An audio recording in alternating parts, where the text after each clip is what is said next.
In high school, I know you played a lot of basketball, baseball, and football. Is that right? Yeah, I did. I was a three-sport athlete in high school till I realized there were guys 6'6" that I couldn't out-rebound in basketball, that there were 280-pound guys who could outrun me, and there was no place to hide in football. That's when I decided that baseball was the way I wanted to go, and fortunately they kept swinging and missing. Well, I was going to ask why you decided to stick with baseball, but I think that pretty much clears that up. Yeah, I think baseball was a sport I was much more comfortable with. I was a junior high school quarterback, so when I went to high school, transferred, we went to a single wing, and as one of my coaches told me, I couldn't run out of sight in 2 days, so I knew that in the single wing, that my speed wasn't going to keep me there, and it just made sense. I never was going anywhere as a football player, and I never was going to go to college as a basketball player, and baseball was my first love. Yeah. In your opinion, to make it as a professional player, pitcher rather, what would you say is the most important thing to work on?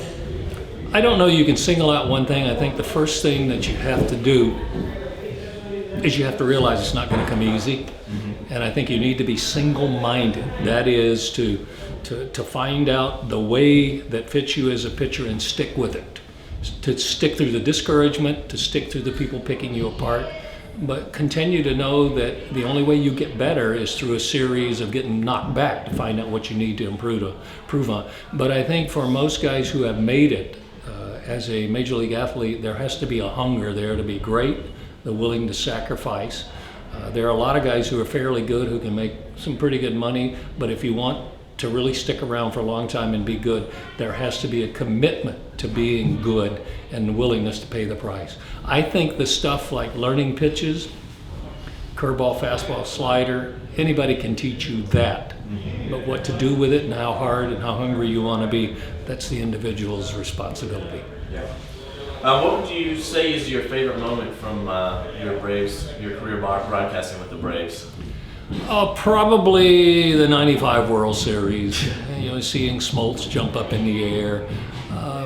One of my favorite moments would have been the first day I got to broadcast for them.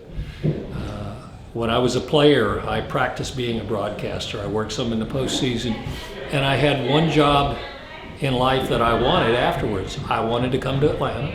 Now, I was living in Southern California at the time, but I wanted to come to Atlanta. I wanted to work for TBS, and I wanted to broadcast the Braves. So I won the lottery to get to do that, and I think that first day was one of my favorite days. Yeah.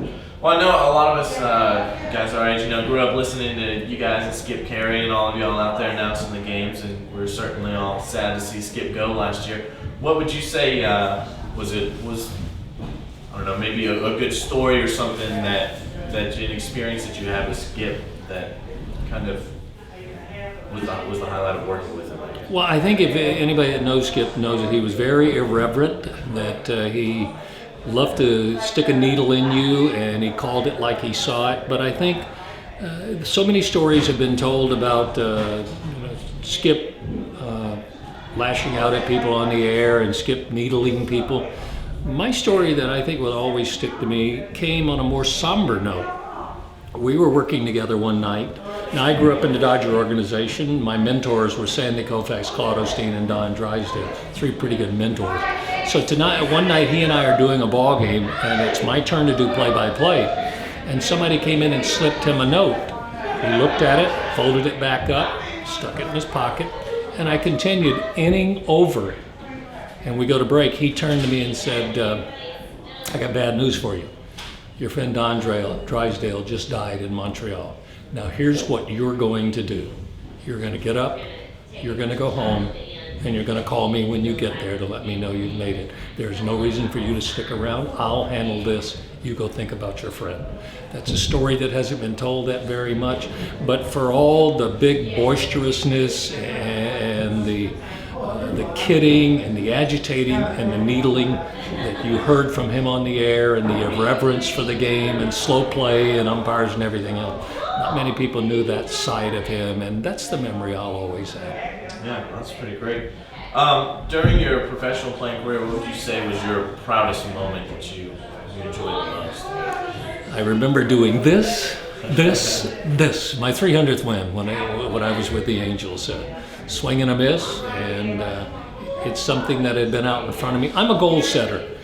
And for as long as I can remember, going all the way back to my days as a junior in high school, I wanted to win 300 games. Well, I wanted to pitch in the big leagues. I wanted to win 300 games, and I wanted to go to the Hall of Fame. To a lot of people, they don't want to articulate those goals, but I'm driven by goals, and it makes me work harder to get there. So that was all my dreams coming together, winning 300, because I felt like after that, I should have a shot at going to the Hall of Fame. It's a long way from Clio, Alabama to Cooperstown. That's right outside Dothan, right? Just north of Dothan, yes. Okay. We didn't even have a caution light. We had one intersection in town. Wow. How did you end up broadcasting, and are you happy that you went that way versus, coaching or a front office position or something like that? I'm not qualified to be a coach or a manager. I don't know enough, and I don't have the patience. I have to admit, I did want a front office position. I wanted to run the minor leagues because my favorite people in the whole world are young pitchers. Secondly, young players. But I seem to have a gift for the microphone, and I seem to enjoy it. And I used to carry around a little tape recorder when I was a player. And Don Drysdale encouraged me to practice. It came naturally. It was fun. I got to watch the ball game every night. It was almost like I was a starting pitcher every night. And I had the responsibility of bringing people at home to a game they couldn't attend. I loved that responsibility. So it just seemed like a natural fit. And as I said before, that natural fit, for me, I wanted it to be the Braves. So I was very lucky to have all those things come together.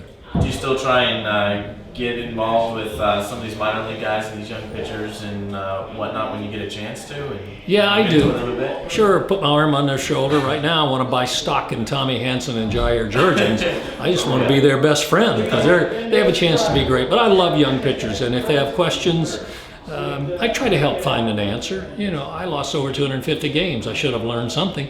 I gave up 470 homers. I learned something.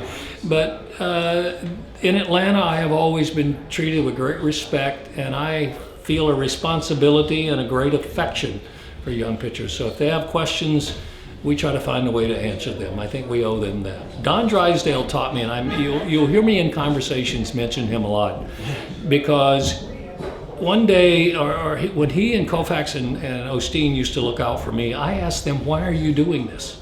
They said, well, somebody did it for us. It's your responsibility to keep that line going, and I've tried to do that. Wow. How do you feel about Braves' chances in 2010?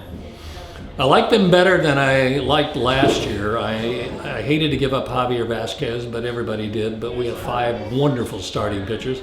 I love the remake of the bullpen. I like Troy Glaus. I think if he is well, and he tells me he is, if he is well, then there's a right-handed bat in there that's going to take some pressure off Chipper Jones and Brian McCann. And I think it gives a whole new look to the lineup, and it allows Bobby Cox to put some other people in positions where they can drive in runs. I'm predicting a breakout year. I thought last year was a great year for Yunel Escobar. I can see him hitting 20-plus home runs and driving in 100 runs if he's in the right spot. So I think the offense is going to score. I think now we got to catch the ball and give the pitchers a chance to do what they do best. It's going to be a good year. Do you keep the 5 starters, or do you get rid of one and try and bring in another bat, or what do you do with that? You never have enough starters, although we traded one away because we had 6. You keep 5 starters. You keep 5 starters because as the year goes along, you're going to find somebody's going to get a little tired and somebody's going to have to pick up the slack. But the makeup of this pitching staff is so good that they are going to feed off each other and they're going to challenge each other. And I know a number of people have said, but there's no left-handed starter there. I don't care. All 5 of these guys have off-speed pitches to neutralize left-handers. So you keep the 5 and you go like this, everybody stay well. Yeah.